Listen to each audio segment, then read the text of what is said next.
Marilah kita berdoa. Damai sejahtera Allah yang melampaui segala akal dan pikiran, itulah kiranya yang memelihara hati dan pikiranmu dalam Kristus Yesus Tuhan kita. Amin. Saudara-saudara yang terkasih dalam Kristus Yesus, kita disapa oleh firman Tuhan pada Minggu Trinitatis, yaitu ketritunggalan Allah. Dari firman Tuhan yang tertulis pada kitab Kejadian pasal 1 ayat 26 sampai 31. Demikian firman Tuhan. Berfirmanlah Allah, baiklah kita menjadikan manusia menurut gambar dan rupa kita, supaya mereka berkuasa atas ikan-ikan di laut dan burung-burung di udara dan atas ternak dan atas seluruh bumi dan atas segala binatang melata yang merayap di bumi. Maka Allah menciptakan manusia itu menurut gambarnya. Menurut gambar Allah diciptakannya dia, laki-laki dan perempuan diciptakannya mereka. Allah memberkati mereka, lalu Allah berfirman kepada mereka, beranak cuculah dan bertambah banyak, penuhilah bumi dan taklukkanlah itu.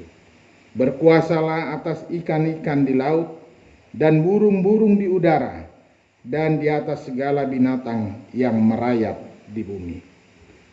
Berfirmanlah Allah, lihatlah, aku memberikan kepadamu segala tumbuh-tumbuhan yang berbiji di seluruh bumi dan segala pohon-pohonan yang buahnya berbiji. Itulah akan menjadi makananmu. Tetapi kepada segala binatang di bumi dan segala burung di udara dan segala yang merayap di bumi yang bernyawa, kuberikan segala tumbuh-tumbuhan hijau menjadi makanannya. Dan jadilah demikian. Maka Allah melihat segala yang dijadikannya itu sungguh amat baik. Jadilah petang dan jadilah pagi. Itulah hari ke-6. Saudara-saudara yang terkasih dalam Kristus Yesus, dalam nas khotbah pada saat ini kita melihat bagaimana penciptaan yang dilakukan oleh Tuhan untuk membentuk bumi ini. Dia menciptakan dari yang tidak ada menjadi ada, atau sering disebut dengan creatio ex nihilo. Menciptakan sesuatu yang tidak ada menjadi ada. Dan itu perbedaannya dengan manusia. Kalau manusia menciptakan, dia menciptakan dari yang ada menjadi ada. Itulah perbedaan penciptaan manusia dan kekuasaan dan keagungan, kemuliaan penciptaan yang dilakukan oleh Allah. Saudara-saudara yang terkasih dalam Kristus Yesus, bila kita menyimak berbagai macam fakta mengenai alam semesta yang Tuhan ciptakan, sebenarnya kalau kita jujur, kita akan berdecak kagum. Luar biasa penciptaan Tuhan. Ada banyak keindahan yang bisa kita nikmati tanpa harus membayar sebesar pun. Ada langit bertaburan bintang ketika cuaca cerah pada malam hari. Cahaya yang menakjubkan ketika matahari terbit atau terbenam. Beragam hewan dengan bentuk yang unik. Dan masih banyak lagi. Itulah keajaiban penciptaan yang dilakukan oleh Tuhan. Sungguh ajaib ciptaan Tuhan itu. Sungguh teratur. Semuanya sebagaimana Tuhan menciptakannya untuk kedamaian, untuk keharmonisan, dan semuanya diciptakan dengan baik. Dan kita juga perlu mengingat bahwa ketika Tuhan menciptakan dan ketika Tuhan melihat semua ciptaan itu, ada satu perasaan yang terdapat di dalam diri Tuhan. Apa itu? Dia melihat segala sesuatunya dan dia senang dengan ciptaannya. Jadi tidak ada satupun sebenarnya ciptaan Tuhan yang mengecewakan. Sebenarnya tidak ada satupun ciptaan Tuhan yang memprihatinkan. Semua ciptaan Tuhan membuat Tuhan senang, bahkan sangat senang. Kalau kita membaca ayat 31 dikatakan segala sesuatu yang diciptakan Tuhan itu baik. Jadi tidak ada pernah Tuhan menciptakan keburukan. Dia menciptakan dengan sangat baik dan sempurna. Jadi bila kita melihat kejatuhan manusia ke dalam dosa, itu di luar daripada rencana Tuhan. Tuhan menciptakan segala sesuatunya baik adanya. Ini yang menjadi bahagian penting. Jadi sebenarnya di dalam ciptaan Tuhan, di awal ketika dia mencipta, segala sesuatu itu baik.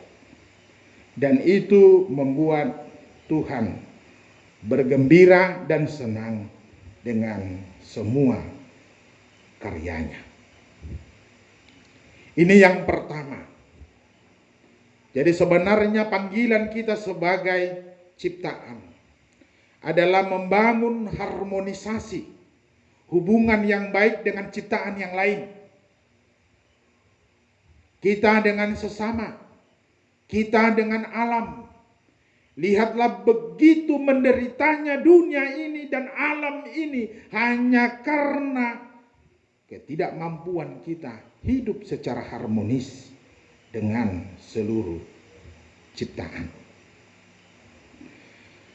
Dan yang luar biasa dari firman ini adalah ketika Tuhan menciptakan manusia itu menurut gambarnya, bahkan memberikan tugas kepada manusia itu beranak cucu dan bertambah banyak, memenuhi bumi dan menaklukkan, berkuasa atas ikan-ikan di laut dan burung-burung di udara dan atas segala binatang yang merayap di bumi. Tuhan memberikan mandat kepada manusia untuk melakukan penata layanan, bukan menjadi raja atas ciptaan. Kehancuran bumi adalah ketika manusia menempatkan posisinya menjadi raja atas ciptaan ini. Kehancuran bumi ini adalah ketika manusia menganggap punya wewenang penuh untuk mengelola tanpa harus bertanggung jawab kepada Tuhan yang menciptakan itu. Siapakah sebenarnya manusia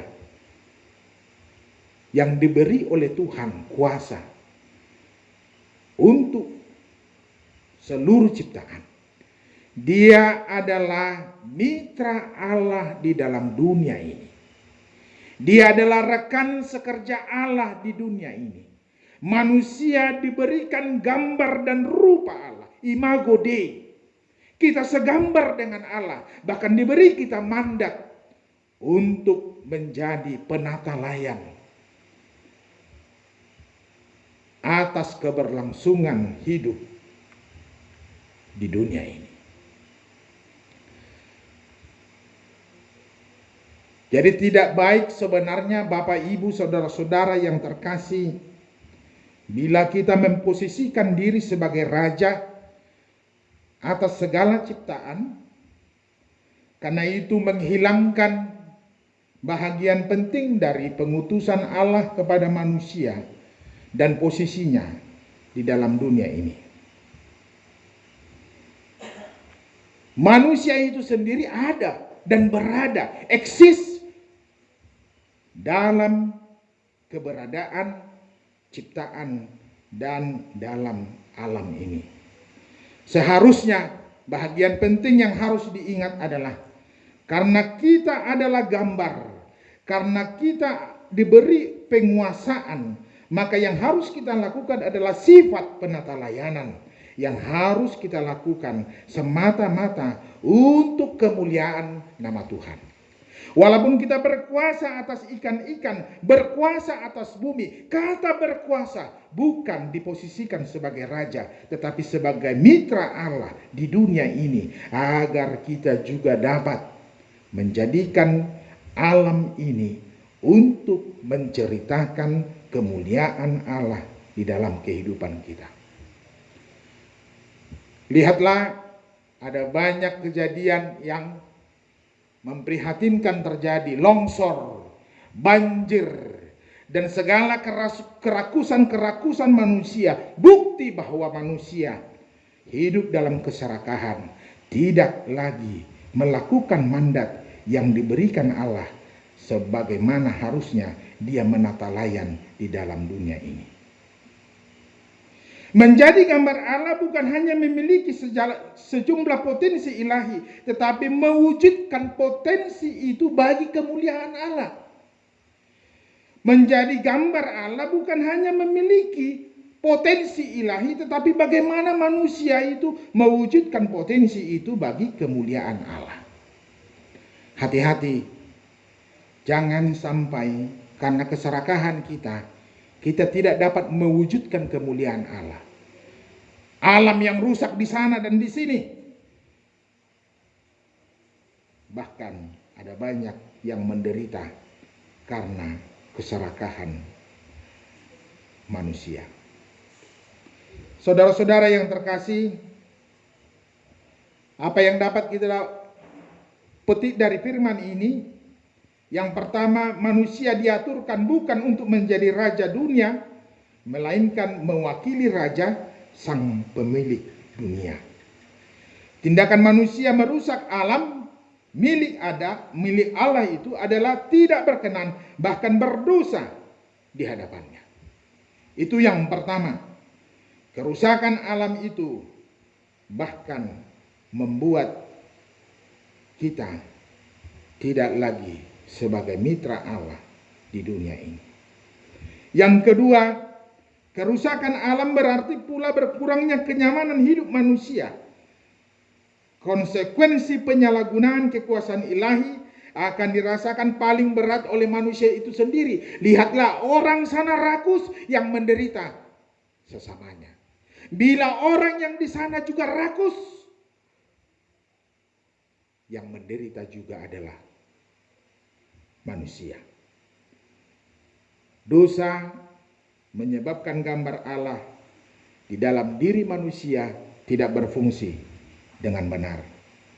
Manusia akhirnya hidup bukan untuk kemuliaan Allah, melainkan untuk kepentingan diri sendiri yang merusak dan menghancurkan. Saat ini kita sedang dipanggil sebagai imago Dei, sebagai penerima mandat Tuhan untuk menjaga tatanan kehidupan kita menghadapi masa-masa sulit dalam pandemi COVID-19 ini.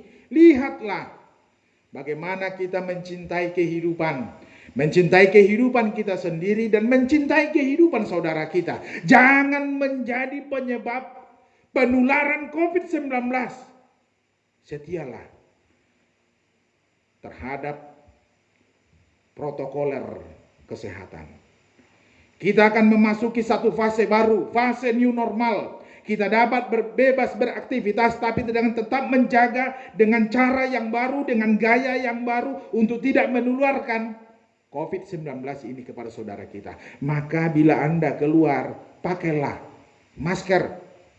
Bila Anda berjumpa dengan orang lain, ketika saudara batuk, beretikalah batuk.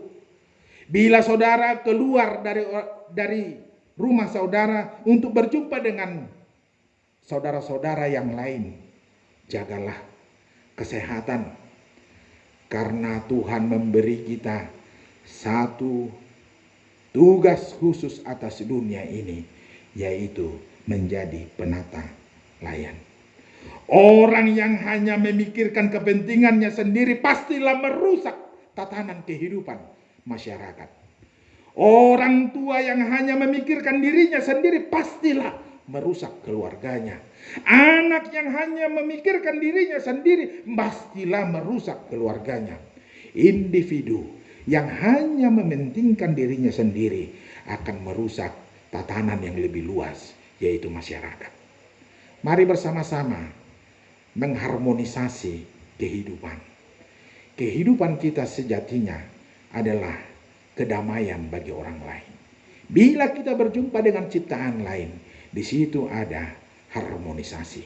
Bila kita berjumpa dengan saudara-saudara kita, di situ ada kedamaian.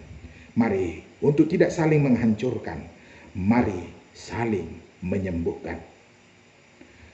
Dalam waktu dekat, gereja kita akan memasuki fase new normal.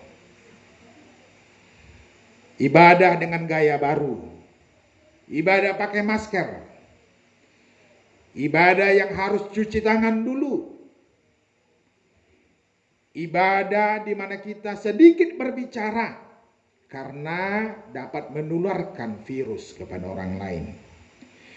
Ibadah dan perjumpaan kita dengan sesama yang tanpa harus berjabat tangan. Itu semua karena kita mencintai kehidupan. Biarlah akhirnya dalam pandemi COVID-19 ini kita menerima kekuatan dan menampilkan diri sebagai orang-orang yang menunjukkan kemuliaan Allah dalam kehidupan kita bersama. Biarkan Allah memperbaharui gambar kita yang sudah rusak dalam dosa. Biarkan Allah memperbaharui karakter kita yang sudah jatuh ke dalam dosa, yang hanya kita dapat dari karya penyelamatan Yesus Kristus yang mati di kayu salib. Mari berdamai dengan alam supaya kita berbahagia. Tuhan Yesus memberkati. Amin. Marilah kita berdoa. Engkau memberikan mandat bagi kami ciptaan-Mu agar kami menata layang seluruh ciptaan Tuhan, mengatur sedemikian rupa sehingga dapat berjalan dengan harmonis, damai, dan hidup dalam shalom, yaitu damai sejahtera yang daripada-Mu. Itu hanya dapat kami lakukan bila kami mengingat bahwa kami ini adalah mitra Tuhan di dunia ini yang punya pekerjaan besar agar kami menjagai alam ini, tidak merusakinya, karena kami tahu bila kami merusaki alam ini, maka akibat yang kami dapatkan adalah kehancuran bagi kehidupan kami manusia. Ingatkan kami mewujudkan kemuliaan-Mu di dunia ini melalui tugas penata layanan.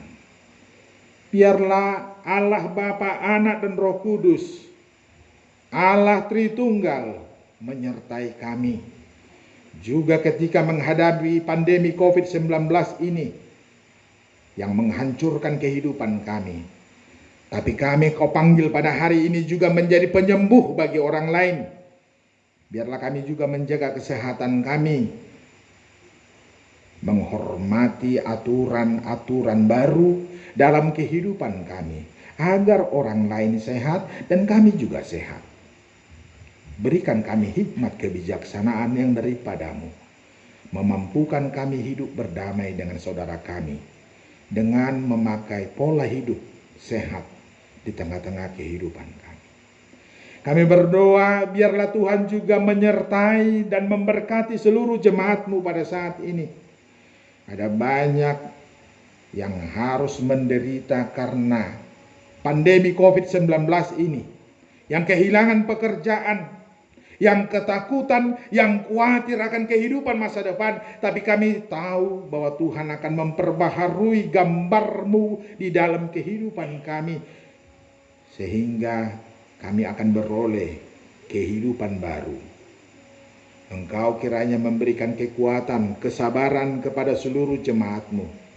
Semakin lama semakin pulih, baik dari sisi ekonomi terlebih, sehingga jemaat Tuhan dapat menikmati hidup di dalam sukacita dan berkat-Mu.